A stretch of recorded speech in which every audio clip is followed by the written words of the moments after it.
Hi hello students, ಮತ್ತೊಂದು ವಿಡಿಯೋಗೆ ನಿಮ್ಮೆಲ್ಲರಿಗೂ ಕೂಡ ಸ್ವಾಗತ. ಇಂದು ಯಾವ ಒಂದು ವಿಷಯದ ವಿಶ್ಲೇಷಣೆಯನ್ನು ನಾವು ನೋಡ್ತಾ ಇದ್ದೇವೆ ಅಂತ ಹೇಳಿದ್ರೆ, 4ನೇ ಸೆಮಿಸ್ಟರ್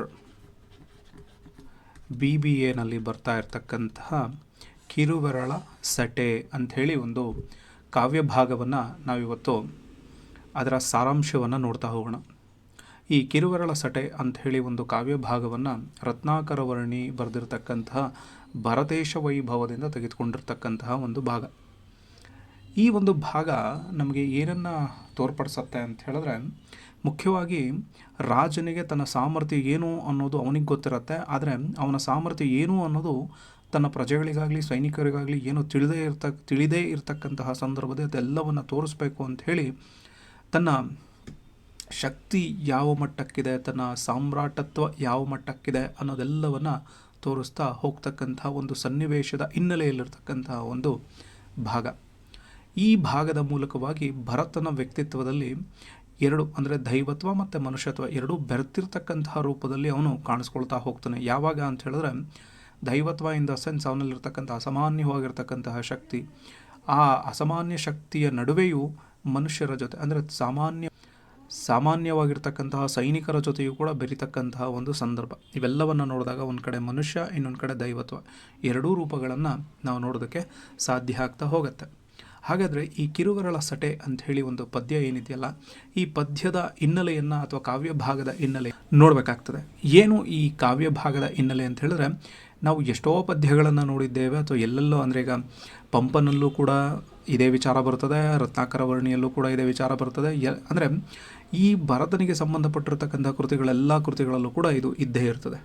ಸೊ ಹಾಗೆ ಭರತೇಶನ ಆಯುಧಗಾರ ಅಂದರೆ ಅವನ ಒಂದು ಅಮುನೇಷನ್ ಇಟ್ಟಿರ್ತಕ್ಕಂಥ ಒಂದು ಜಾಗದಲ್ಲಿ ಒಂದು ಚಕ್ರರತ್ನ ಹುಡ್ತದೆ ಇನ್ ದ ಸೆನ್ಸ್ ಅವನ ಪೌರುಷತ್ವವನ್ನು ಅಥವಾ ಅವನ ಸಾಮ್ರಾಟತ್ವವನ್ನು ಪರೀಕ್ಷಿಸೋದಕ್ಕೋಸ್ಕರ ಒಂದು ಚಕ್ರರತ್ನ ಅಂತಕ್ಕಂತಹ ಒಂದು ಆಯುಧ ಉಟ್ಕೊಳ್ಳುತ್ತೆ. ಅದರಿಂದ ಭರತೇಶ ಅದು ಉಟ್ಕೊಳ್ತು ಅಂತ ಹೇಳಿದ್ರೆ, ಆ ಚಕ್ರರತ್ನ ಅಂತಕ್ಕಂಥದ್ದು ಎಲ್ಲೆಲ್ಲೆಲ್ಲ ಹೋಗುತ್ತೋ ಅದರಿಂದ ಹೋಗಿ ಆ ಜಾಗದಲ್ಲೆಲ್ಲ ಇರ್ತಕ್ಕಂಥವ್ರನ್ನೆಲ್ಲ ಸೋಲಿಸ್ಕೊಂಡು ಅವರು ತನ್ನ ಅಧೀನನಾಗಿ ಮಾಡಿಕೊಂಡು ಅವನು ಹೋಗ್ತಾ ಇರಬೇಕಾಗತ್ತೆ. ಹೀಗೆ ಪ್ರಪಂಚದಾದ್ಯಂತ ಅಥವಾ ಎಲ್ಲೆಲ್ಲಿ ಹೋಗಿದೆಯೋ ಅದೆಲ್ಲ ಕಡೆ ಇರ್ತಕ್ಕಂಥ ರಾಜರುಗಳನ್ನು ಸೋಲಿಸ್ಕೊಂಡು ಏನು ಮಾಡುತ್ತೆ, ಅವನು ಮುಂದಕ್ಕೆ ಬರ್ತಾ ಹೋಗ್ತಾನೆ. ಆದರೆ ಮುಂದಕ್ಕೆ ಬರ್ತಾ ಇದ್ದ ಸಂದರ್ಭದಲ್ಲೇ ಅದು ಏನು ಮಾಡುತ್ತೆ, ಈ ಪ್ರವೇಶವನ್ನು ಮಾಡೋದಿಲ್ಲ. ಅಂದರೆ ಇವನ ಒಂದು ಸಾಮ್ರಾಜ್ಯ ಏನಿದೆಯಲ್ಲ ಆ ಊರಿಗೆ ಅದು ಎಂಟ್ರಾಗೋದೇ ಇಲ್ಲ. ಯಾಕೆ ಅಂತ ಹೇಳಿದ್ರೆ, ಎಲ್ಲರನ್ನ ಸೋಲಿಸ್ಬಿಟ್ಟಿದ್ಯಾ, ಆದರೆ ನಿನ್ನ ತಮ್ಮಂದ್ರನ್ನ ನೀನಿನ್ನು ಸೋಲಿಸಿಲ್ವಲ್ಲಪ್ಪ, ಅವರು ಕೂಡ ನಿನ್ನ ಅಧೀನ ಆಗಬೇಕಲ್ವಾ. ಅವರ ಅಧೀನ ಆದಮೇಲೆ ಇದು ಒಳಗಡೆ ಹೋಗ್ತದೆ ಈ ಚಕ್ರರತ್ನ ಅಂಥೇಳಿ ಅಲ್ಲಿರ್ತಕ್ಕಂಥವ್ರೆಲ್ಲರೂ ಕೂಡ ಹೇಳ್ತಾರೆ. ಆಗ ತನ್ನ ತಮ್ಮಂದ್ರ ವಿರುದ್ಧವಾಗಿ ನಾನು ಹೋರಾಡಬೇಕಾ ಅಂಥೇಳಿ ಅವನು ಯೋಚನೆ ಮಾಡ್ತಾನೆ. ಆ ಯೋಚನೆ ಮಾಡಿ ತಾನು ಆ ಊರಿನ ಹತ್ರದಲ್ಲೇ ಏನು ಮಾಡ್ತಾನೆ, ಬಿಡಾರವನ್ನು ಹಾಕ್ಕೊಂಡು ಅಲ್ಲೇ ಮಲ್ಕೊಳ್ತಾರೆ. ಅಂದರೆ ರಾತ್ರಿಯನ್ನು ಕಳೆದು ತನ್ನ ತಮ್ಮಂದ್ರ ಹತ್ರ ಹೋಗಿ ತನ್ನ ದೂತರನ್ನು ಕಳಿಸಿ ಅವ್ರು ಏನು ಹೇಳ್ತಾರೆ ಕೇಳಿಕೊಂಡು ಅದಾದ ಮೇಲೆ ಯುದ್ಧ ಆಗಬೇಕಾ ಅಥವಾ ಹಾಗೆ ನೇರವಾಗಿ ಒಪ್ಕೊಳ್ತಾರ ಅನ್ನೋದಕ್ಕೋಸ್ಕರ ವೆಯ್ಟ್ ಮಾಡೋದಕ್ಕೋಸ್ಕರ ಅಲ್ಲಿ ಡೇರೆಗಳನ್ನು ಹಾಕ್ಕೊಳ್ತಾರೆ. ಆ ಡೇರೆಗಳಲ್ಲಿ ಹಾಕ್ಕೊಂಡಿರ್ತಕ್ಕಂತಹ ಸಂದರ್ಭದಲ್ಲಿ ಇವನು ಮಲ್ಕೊಂಡಿರ್ತಕ್ಕಂತಹ ಇವನ ರಾಜನ ಡೇರೆಯಿಂದ ಎಷ್ಟೋ ದೂರದಲ್ಲಿರ್ತಕ್ಕಂತಹ ಸೈನಿಕರ ಡೇರೆಗಳು ಅಲ್ಲಿ ಮಾತಾಡಿಕೊಂಡು ಕೂತಿರ್ತಕ್ಕಂತಹ ಸಂದರ್ಭದಲ್ಲಿ, ಅಂದರೆ ಈ ಕಿರುಬೆರಳ ಸಟೆ ಅಂಥೇಳಿ ಏನು ಕಾವ್ಯ ಇದೆಯಲ್ಲ, ಇದನ್ನು ನಾವು ಒಂದು ರೀತಿ ಸಾರಾಂಶದ ರೂಪದಲ್ಲಿ ಹೇಳ್ತಾ ಹೋಗ್ತೀನಿ, ಕೇಳಿಸ್ಕೊಳ್ತಾ ಹೋಗ್ಬೋದು. ಸೊ ಇಲ್ಲಿ ಈ ರತ್ನಾಕರ ವರ್ಣಿ ಬರೆದಿರ್ತಕ್ಕಂಥ ಒಂದು ಭರತೇಶ ವೈಭವದ ಒಂದು ಆಯ್ದ ಒಂದು ಭಾಗವನ್ನು ಇಲ್ಲಿ ನೋಡ್ತಾ ಹೋಗ್ತಾ ಇರ್ತಕ್ಕಂಥದ್ದು ಏನಾಗಿದೆ, ಈಗ ಅವನಲ್ಲಿ ಬಿಡಾರದಲ್ಲಿ ಮಲ್ಕೊಂಡಿರ್ತಕ್ಕಂತಹ ಸಂದರ್ಭ ಏನು, ಭರತೇಶ ಸಜ್ಜೆ ಮನೆಯೊಳಗೆ ಅಂತ ಹೇಳಿದ್ರೆ ಅವನ ಸಜ್ಜೆ, ಅದರ ಒಳಗಡೆ ಒಂದು ಕೋಣೆ, ಆ ಕೋಣೆಯಲ್ಲಿ ತನ್ನ ಹಾಸಿಗೆಯ ಮೇಲೆ ಮಲ್ಕೊಂಡು ಬೆಳಗಿನ ಬೆಳಗಿನ ಸಂದರ್ಭದ 3ನೇ ಜಾವದಲ್ಲಿ ಒಂದು ಯೋಗ ನಿದ್ರೆಯಲ್ಲಿರ್ತಾನೆ. ಆ ಯೋಗ ನಿದ್ರೆ ಯಾವ ರೀತಿ ಇರುತ್ತೆ ಅಂತ ಹೇಳಿದ್ರೆ, ಅವನಿಗೆ ಈ ಕಡೆ ಎದ್ದೂ ಇರೋದಿಲ್ಲ, ಆ ಕಡೆ ಎಚ್ಚರ ಮರೆವು ಅನ್ನೋದು ಕೂಡ ಇರೋದಿಲ್ಲ.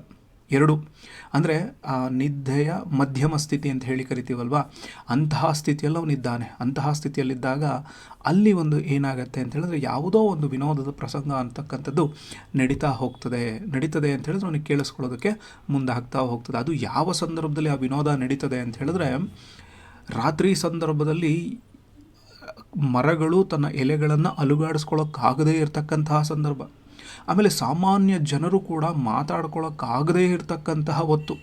ಅಂತಹ ಹೊತ್ತಿನಲ್ಲಿ ಆ ಸೈನ್ಯ, ಅವನ ಇಡೀ ಭರತನ ಸೈನ್ಯ ಕಡಲಿನಲ್ಲಿ ಯಾವ ರೀತಿ ಅಲೆಗಳು ಬರದಲ್ಲೇ ಶಾಂತವಾಗಿರುತ್ತೋ ಅಂತಹ ಸಂದರ್ಭದಲ್ಲಿ ಅಲ್ಲಿನ ಸೈನಿಕರೆಲ್ಲರೂ ಕೂಡ ಒಂದು ರೀತಿ ನಿದ್ದೆಯನ್ನು ಆವಾಹಿಸಿಕೊಂಡು ಮಲ್ಕೊಂಡ್ಬಿಟ್ಟಿರ್ತಾರೆ. ಅಂತಹ ಸಂದರ್ಭದಲ್ಲಿ ಏನಾಗ್ತಾ ಇದೆ, ಇಬ್ಬರು ವ್ಯಕ್ತಿಗಳು ಮಾತಾಡ್ತಾ ಹೋಗ್ತಾರೆ. ಅವರು ಏನು ಮಾತಾಡ್ತಾರೆ ಅಂತ ಹೇಳಿದ್ರೆ, ಹೇಗೆ ಒಂದು ಹನಿ ಗೂಡಿದ್ರೆ ಹಳ್ಳ ಆಗುತ್ತೋ, ಹೇಗೆ ನಾರುಗಳು ಸೇರಿಕೊಂಡು ಹಗ್ಗ ಆಗ್ತವೋ, ಹಾಗೆ ಈ ಭರತೇಶ ಅಂತಕ್ಕಂಥವನು ಕೂಡ ನಾವು ಸೈನ್ಯ ಇರೋದ್ರಿಂದ ಮಾತ್ರನೇ ಇವನು ಇವತ್ತು ಒಬ್ಬ ರಾಜ ಸಾಮ್ರಾಟ ಅಂಥೇಳಿ ಅನ್ನಿಸ್ಕೊಂಡಿದ್ದಾನೆ. ಅಕಸ್ಮಾತ್ ನಾವೇನಾದರೂ ಇವನಿಗೆ ಇಲ್ಲ ಅಂತ ಹೇಳಿದ್ರೆ, ನಮ್ಮ ಒಂದು ಸಹಾಯ ಇವನಿಗೆ ಇಲ್ಲ ಅಂತ ಹೇಳಿಬಿಟ್ರೆ, ಇವನು ಸಾಮಾನ್ಯವಾಗಿರ್ತಕ್ಕಂಥ ಮನುಷ್ಯನೂ ಕೂಡ ಆಗೋದಿಲ್ವಲ್ಲ ಅಂಥೇಳಿ ಆ ಇಬ್ಬರು ಮಾತಾಡ್ಕೊಳ್ತಾ ಹೋಗ್ತಾ ಇರ್ತಾರೆ. ಅವರಿಬ್ಬರು ಯಾರು? ಅವರಿಬ್ಬರು ಭಾವ ಮೈದುನರು. ಅವರನ್ನು ಕಚರರು ಅಂಥೇಳಿ ಕರೀತಾರೆ, ಅಂದರೆ ಕೆಟ್ಟವರು ಅನ್ನೋ ರೀತಿಯಲ್ಲಿ ಬಿಂಬಿಸ್ತಾ ಹೋಗ್ತಾರೆ. ಸೊ ಅವಾಗ ಅವರಿಬ್ಬರು ಮಾತಾಡ್ತಾ ಇರ್ತಕ್ಕಂತಹ ಮಾತನ್ನು ಕೇಳಿಸ್ಕೊಂಡಿರ್ತಕ್ಕಂತಹ ಇವನು ಏನು ಸರಿ ಅದೆಲ್ಲವನ್ನು ಕೇಳಿಸ್ಕೊಂಡು ಅವನು ತನ್ನ ಭಾವ ಅಂದರೆ ತನ್ನ ಮನಸ್ಸಿನ ಒಳಗಡೆ ಇವರಿಗೆ ನಾನು ಏನು ಅನ್ನೋದನ್ನು ತೋರಿಸ್ಬೇಕು ಅಂಥೇಳಿ ಅಂದ್ಕೊಳ್ತಾನೆ. ಹಾಗೆ ಆ ತಾವರೆ ಯೋಪ ಮೂಡಿದನು, ಅಂದರೆ ಆ ಕಡೆ ಸೂರ್ಯ ಬೆಳಗಿನ ಸಂದರ್ಭದಲ್ಲಿ ಬೆಳೀತಾ ಅಂದರೆ ಉದಯ ಆಗ್ತಾ ಹೋಗ್ತಾ ಇದ್ದಾನಲ್ವ, ಹಾಗೆ ಅವನ ಮನಸ್ಸಿನ ಒಳಗಡೆಯೂ ಕೂಡ ತಾನು ಇವರಿಗೆ ಒಂದು ಪರೀಕ್ಷೆಯನ್ನು ಮಾಡೋದ್ರ ಮೂಲಕವಾಗಿ ಇನ್ ದ ಸೆನ್ಸ್ ನನ್ನ ಸಾಮರ್ಥ್ಯ ಏನಿದೆ ಅನ್ನೋದನ್ನು ಕೂಡ ಪ್ರಕಟಪಡಿಸ್ಕೋಬೇಕು ಅಂಥೇಳಿ ಅವರು ಮುಂದಾಗ್ತಾನೆ. ಆ ಸಂದರ್ಭ ಅಂದರೆ ಉದಯ ಆಯಿತು, ಸೂರ್ಯ ಉದಯ ಆದಮೇಲೆ ಇವನು ತನ್ನ ದಿನನಿತ್ಯದ ಕರ್ಮಗಳೆಲ್ಲವನ್ನು ಮುಗಿಸ್ಕೊಂಡು ದೇವತಾ ಕಾರ್ಯವನ್ನೆಲ್ಲವನ್ನು ಮುಗಿಸ್ಕೊಂಡು ಅವನೇನು ಮಾಡ್ತಾನೆ, ತಾನು ಎಂದಿನಂತೆ ಬರ್ತಕ್ಕಂತಹ ಸಭೆಗೆ ಬರ್ತಾನೆ. ಸಭೆಯಲ್ಲಿ ಓಲಗ ನಡೀತಾ ಇರುತ್ತೆ. ಆ ಓಲಗವನ್ನು ಅಲಂಕರಿಸಿದ ಮೇಲೆ ಅವನು ಬಂದಲ್ಲಿ ಕೂತ್ಕೊಳ್ತಾನೆ. ಸಭಾಭವನಕ್ಕೆ ಬಂದು ಅಂದರೆ ಮನಸ್ಸಿನಲ್ಲಿ ಒಂದು ಶುದ್ಧವಾಗಿರ್ತಕ್ಕಂತಹ ಭಾವನೆಯಲ್ಲೇ ಬಂದು ಅಲ್ಲಿ ಕೂತ್ಕೊಂಡಿರೋ ರೀತಿಯಲ್ಲಿ ಎಲ್ಲರನ್ನ ನೋಡಿಬಿಟ್ಟು ಅವನು ಕೂತ್ಕೊಳ್ತಾನೆ. ಕೂತ್ಕೊಂಡು ಆದಮೇಲೆ ಅಲ್ಲೇನಾಗ್ಬಿಡತ್ತೆ, ಇಲ್ಲಿ ಅವನು ಸಿಂಹಾಸನವನ್ನು ಹೋಗಿ ಕೂತ್ಕೊಳ್ತಾನೆ. ಕೂತ್ಕೊಂಡಿದ್ದ ತಕ್ಷಣ ಅಲ್ಲಿರ್ತಕ್ಕಂಥವ್ರೆಲ್ಲರೂ ಕೂಡ ನೋಡ್ತಾರೆ, ಭರತನ ಮುಖ ಯಾಕೋ ಪ್ರತಿದಿನ ಇದ್ದಂಗೆ ಇವತ್ತಿಲ್ಲ, ಯಾಕೋ ಮೌನವಾಗಿ ಹೋಗಿದ್ಯಲ್ವಾ ಅಂಥೇಳಿ ಎಲ್ಲರೂ ಕೂಡ ನೋಡ್ತಾರೆ. ಅವರನ್ನು ದಿಟ್ಟೈಸಿ ನೋಡಿದಾಗ ಹೌದು ಇಲ್ಲಿ ಏನೋ ಒಂದು ತಪ್ಪಿದೆ ಅಥವಾ ಅವನಿಗೇನೋ ಒಂದು ಬೇಜಾರಲ್ಲಿದೆ ಅನ್ನೋದನ್ನು ಅಂದ್ಕೊಂಡಿರ್ತಕ್ಕಂತಹ ಮಂತ್ರಿ ಏನು ಮಾಡ್ತಾನೆ, ಅವನ ಹತ್ರಕ್ಕೆ ಬಂದು ಏನು ಸಮಸ್ಯೆ ಆಗಿದೆ ಅನ್ನೋದನ್ನು ಕೇಳಬೇಕು ಅಂಥೇಳಿ ಮಂತ್ರಿ ಗುರುತಿಸ್ಕೊಂಡು ಅವನ ಹತ್ರಕ್ಕೆ ಬರ್ತಾನೆ.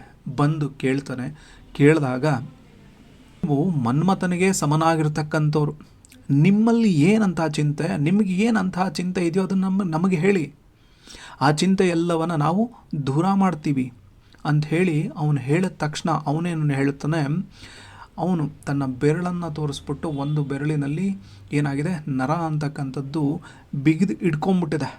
ಆ ಇಟ್ಕೊಂಡಿರೋದ್ರಿಂದನೇ ನನಗೆ ನೋವು ಅನ್ನೋದು ಕಾಣ್ತಾ ಇರೋದ್ರಿಂದ ಅದಕ್ಕೆ ನಾನು ಈ ರೀತಿ ಬೇಜಾರಿನಲ್ಲಿ ಕಾಣ್ತಾ ಹೋಗ್ತಾ ಇದ್ದೇನೆ ಅಂಥೇಳಿ ಹೇಳ್ತಾನೆ. ಹೇಳಿದ ಮೇಲೆ ಆ ತಕ್ಷಣಕ್ಕೆ ಎಲ್ಲಿ ಏನು ಅಂತ ಹೇಳಿ ಪರೀಕ್ಷಿಸಬೇಕು ಅಂಥೇಳಿ ಮಂತ್ರಿ ಮುಂದಕ್ಕೆ ಬರ್ತಾನೆ. ಮುಂದಕ್ಕೆ ಬಂದಾಗ ತನ್ನ ಕೈಯನ್ನು ತೋರಿಸ್ಬಿಟ್ಟು ತನ್ನ ಕೊನೆಯ ಕಿರುಬೆರಳು ಹೇಗೆ ಮಡಚ್ಕೊಂಡಿದೆ ಅನ್ನೋದನ್ನು ತೋರಿಸ್ತಾನೆ.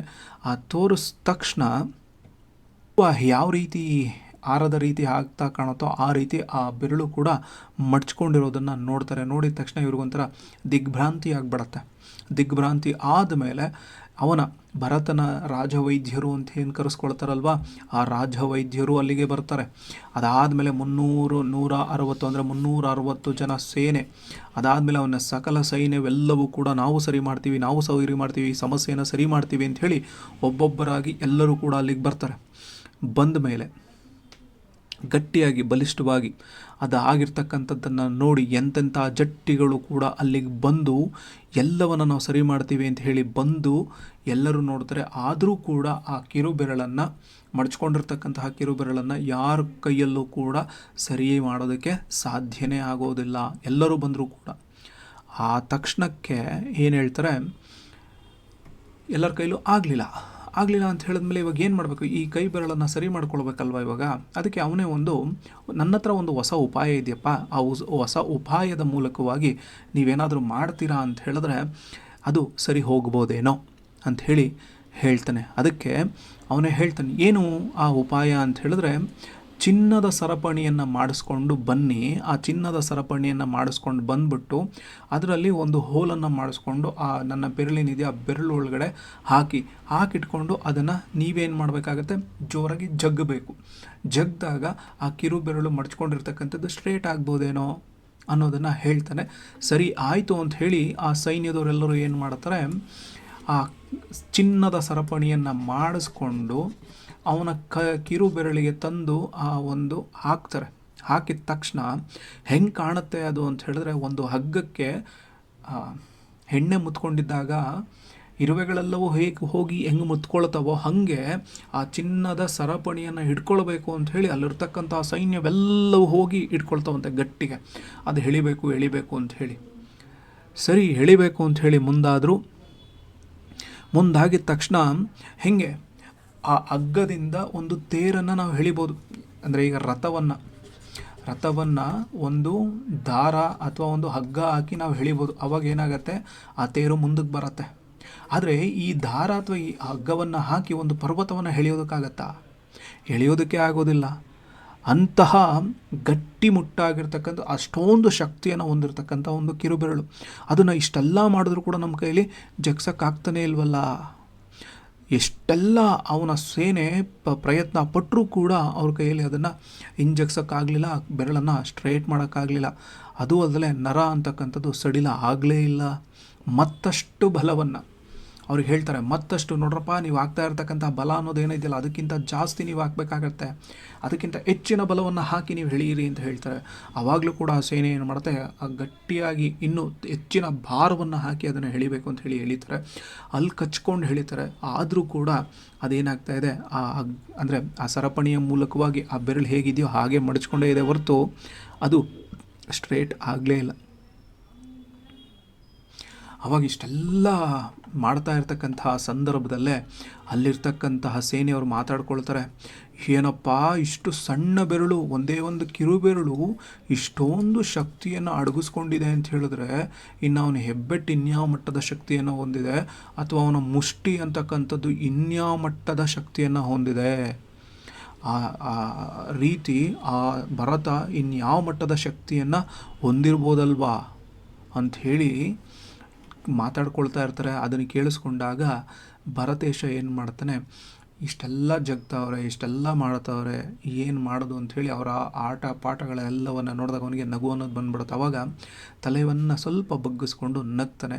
ಆ ನಕ್ಕುವಾಗ ಅಲ್ಲಿ ಸುತ್ತಮುತ್ತ ಇರ್ತಕ್ಕಂಥವ್ರು ಅವನ ಮಿತ್ರರು ಅಂತ ಹೇಳಿ ಮತ್ತು ಇವರು ಮಂತ್ರಿಗಳು ಅಂತ ಹೇಳಿ ಕರೆಸ್ಕೊಳ್ತಾರಲ್ವ, ಅವರೆಲ್ಲರೂ ಕೂಡ ಏನು ಮಾಡ್ತಾರೆ, ನಿಜವಾಗಿಯೂ ಕೂಡ ಅವರಿಗೆ ರೋಗ ಅಂದರೆ ಈ ನರ ನಿಜವಾಗ್ಲೂ ಬಿಗಿದು ಹಿಡ್ಕೊಂಡಿದೆಯೇ ಇಲ್ಲ ಅಂಥೇಳಿ ಅವ್ರಿಗೆ ಅನ್ಸೋದು. ಅಂದರೆ ಸುಳ್ಳಿನ ರೂಪದಲ್ಲಿ ಇವರು ಮಾಡ್ತಾ ಇದ್ದಾರೆ ಅನ್ನೋದು ಅವ್ರಿಗೆ ಅನ್ಸಿದ ತಕ್ಷಣ ಏನಿದು ಅಂಥೇಳಿ ಕೇಳಿದಾಗ, ನೀವು ಅವ್ರ ಕೈಯಲ್ಲಂತೂ ಇದನ್ನು ನಿಜವಾಗಿಯೂ ಆಗಿದ್ದರೆ, ಅಂದರೆ ನಿಮ್ಮ ನರ ಅಂತಕ್ಕಂಥದ್ದು ನಿಜವಾಗಿಯೂ ಹಿಡಿದುಕೊಂಡಿದ್ದರೆ ಇವರು ಆರಾಮಾಗಿ ಬಿಡಿಸ್ತಾಯಿದ್ರು. ಆದರೆ ಅದು ನಿಜವಾಗಿಯೂ ಹಿಡ್ಕೊಂಡಿಲ್ಲ, ನೀವೇ ಹಿಡ್ಕೊಂಡಿರೋದ್ರಿಂದ ನೀವೇ ಇದನ್ನು ಸರಿ ಮಾಡಿಬಿಡಿ ಅಂಥೇಳಿ ಅಲ್ಲಿರ್ತಕ್ಕಂಥವ್ರೆಲ್ಲರೂ ಕೂಡ ಯಾರಿಗೆ, ಭರತನನ್ನು ಕೇಳ್ತಾರೆ. ಆಗ ನೀನೇ ಪ್ರಯತ್ನಿಸು ಅಂತ ಹೇಳಿದ ತಕ್ಷಣ ಆ ಸರಪಣಿಯನ್ನು ತೆಗೆದುಕೊಂಡು ಎಡಗೈಯಿಂದ ಕಿರುಬೆರಳನ್ನು ಒತ್ತುತ್ತಾ ಏನು ಹಾಕಿದ್ರಲ್ಲ ಸರಪಣಿಯನ್ನು ತೆಗೆದುಬಿಟ್ಟು ಆವಾಗ ಒಬ್ಬ ದೇವರನ್ನು ನೆನೆಸ್ಕೊಳ್ತಾನೆ, ಗುರು ಹಂಸನಾಥಾಯ ಸ್ವಾಹ ಅಂತ ಹೇಳಿ ಆ ಮಡ್ಚ್ಕೊಂಡಿರ್ತಕ್ಕಂತಹ ಬೆರಳನ್ನು ಸರಿ ಮಾಡ್ಕೊಂಡ್ಬಿಡ್ತಾನೆ. ಅಂದರೆ ಆವಾಗ ಇಷ್ಟೆಲ್ಲ ನೀವು ಯಾಕೆ ಈ ಥರ ವಿನೋದವನ್ನು ಮಾಡಿದ್ರಿ, ನೀವು ಚಕ್ರೇಶ್ವರ ಭರತೇಶ್ವರು ನೀವು ಯಾಕೆ ಈ ರೀತಿಯಾಗಿರ್ತಕ್ಕಂಥ ವಿನೋದವನ್ನು ಉಂಟು ಮಾಡಿಬಿಟ್ರಿ ಅಂಥೇಳಿ ಮಂತ್ರಿ ಅವನಿಗೆ ಕೇಳ್ತಾನೆ. ಕೇಳಿದಾಗ ಆವಾಗ ಅವನಿಗೆ ಉತ್ತರ ಹೇಳ್ತಾನೆ. ಏನು ಅಂತ ಹೇಳಿದಾಗ, ಇವತ್ತು ಬೆಳಗ್ಗೆ ನನಗೆ ಅಂದರೆ ನಾನು ಮಲ್ಕೊಂಡಿದ್ನಲ್ಲ ಆ ಟೈಮಲ್ಲಿ ಉತ್ತರ ದಿಕ್ಕಿನಿಂದ, ಬೆಳಗಣ ಅಂದರೆ ಉತ್ತರ ದಿಕ್ಕಿನಿಂದ ಯಾರೋ ಮಾತಾಡ್ತಾಯಿದ್ರು. ಏನಂತ ಅಂದರೆ ಇವರು ಏನು ಅವಾಗಲೇ ಎಲ್ಲ ಹೇಳಿದ್ನಲ್ಲ, ಅಂದರೆ ಹನಿ ಹನಿಗೂಡಿದ್ರೆ ಹಳ್ಳ, ನಾವು ಸೈನಿಕರು ಇರೋದ್ರಿಂದನೇ ಭರತ ಈ ಮಟ್ಟಕ್ಕೆ ಬೆಳೆಯೋದಕ್ಕೆ, ಸಾಮ್ರಾಟನಾಗೋದಕ್ಕೆ ಕಾರಣ ಅಂತ ಹೇಳಿದ್ನಲ್ವಾ. ಅದಕ್ಕೋಸ್ಕರ ನಾನೇನು ಮಾಡಿದೆ, ನನ್ನ ಶಕ್ತಿ ಸಾಮರ್ಥ್ಯ ಏನಿತ್ತು ಮಾತಾಡಿದ್ರಲ್ಲ ಆ ಸೈನಿಕರಿಗೆ ನಾನು ಏನು ಅನ್ನೋದನ್ನು ತೋರಿಸ್ಬೇಕಾಗಿತ್ತು. ಅದಕ್ಕೆ ಈ ರೀತಿ ಮಾಡಿದೆ ಅಂತ ಹೇಳಿದ ತಕ್ಷಣ ಅವರು ಆ ಇಬ್ಬರು ಮಾತಾಡಿದ್ರಲ್ವ, ಅವರೇ ನೇರವಾಗಿ ಭರತನ ಹತ್ರಕ್ಕೆ ಬರ್ತಾರೆ. ಬಂದು ತಮಗೆ ನಾವು ಏನೂ ಅರಿಲಿಲ್ಲ, ನಮಗೇನೂ ಗೊತ್ತಾಗಿಲ್ಲ, ಆದರೆ ಮಾತಾಡ್ಕೊಂಬಿಟ್ವಿ, ನಮ್ಮದು ತಪ್ಪಾಯಿತು ಅಂಥೇಳಿ ಅವನ ಕಾಲಿಗೆ ಬಿದ್ದು ಕ್ಷಮೆಯನ್ನು ಕೇಳ್ತಾರೆ. ಯಾರು? ಅವರಿಬ್ಬರು ಭಾವ ಇದ್ದರು, ಕಚರರು ಅಂತ ಹೇಳಿ ಕರೆದ್ವಲ್ಲ, ಆ ಕಚರರು. ಅವರು ಕೆಟ್ಟವರು ಅಂಥೇಳಿ ಒಂದು ಅರ್ಥದಲ್ಲಿ. ಸರಿ ಆಯಿತು, ಅದೆಲ್ಲ ಹೇಳಿದ ಮೇಲೆ ಸೇನೆಯವರೆಲ್ಲರೂ ಕೂಡ ಹಿಂಗಾಗಿದೆಯಾ ಅಂಥೇಳಿ ಅಂದ್ಕೊಂಡಾದ್ಮೇಲೆ ಸರಿ ಆಯಿತು, ತಮಗಾಗಿರ್ತಕ್ಕಂತಹ ನೋವಿಗೆ ಅಂದರೆ ಇಲ್ಲ ಸೈನಿಕರು ಎಲ್ಲರೂ ಸೇರಿಕೊಂಡು ಎಳಿತಾ ಇದ್ರಲ್ಲ, ಅಂದರೆ ಎಲ್ಲ ಶಕ್ತಿಯನ್ನು ಮೀರಿ ಅವ್ರಿಗೆಲ್ಲ ದೇಹ ಭಾರ ಅಥವಾ ದೇಹ ಬಾಧೆ ಅಥವಾ ದೇಹ ನೋವಿಗೆ ಒಳಗಾಗಿರೋದು, ಬೇಜಾರಾಗಿರೋದು ಅಥವಾ ಶಕ್ತಿಹೀನರಾಗಿರೋದು, ಇದೆಲ್ಲವನ್ನು ನೋಡಿದ ಮೇಲೆ ಅವನೇ ಭರತ ಹೇಳ್ತಾನೆ ಏನು ಅಂತ ಹೇಳಿದ್ರೆ, ಈ ಚಿನ್ನದ ಸರಪಣಿ ಇದೆಯಲ್ಲಪ್ಪ, ಇದನ್ನೆಲ್ಲರೂ ತುಂಡು ಮಾಡಿಕೊಂಡು ನಿಮಗೆ ಬೇಕಾದಾಗೆ ಹಂಚ್ಕೊಳ್ಳಿ, ನಿಮ್ಮ ನೋವನ್ನು ನೀವು ಪರಿಹರಿಸ್ಕೊಳ್ಳಿ ಅಂಥೇಳಿ ಮಂತ್ರಿಗೆ ಹೇಳ್ತಾನೆ.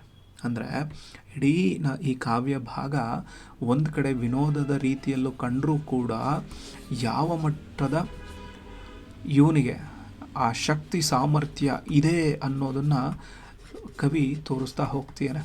ಅಂದರೆ ಒಂದೊಂದು ಕಡೆ ಅನಿಸ್ಬಿಡುತ್ತೆ, ಎಲ್ಲೆಲ್ಲೋ ತನ್ನ ರಾಜರನ್ನು ಅಥವಾ ತನ್ನ ನಾಯಕರನ್ನು ಕವಿಗಳು ವಿಜೃಂಭಿಸ್ತಾ ಹೋಗ್ತಾ ಇರ್ತಾರೆ ಅನ್ನೋದನ್ನು ಕೂಡ ನಾವು ಇದರ ಹಿನ್ನೆಲೆಯಲ್ಲಿ ಅರ್ಥ ಮಾಡ್ಕೊಳ್ಳೋದಕ್ಕೆ ಸಾಧ್ಯತೆ ಇದೆ. Thank you.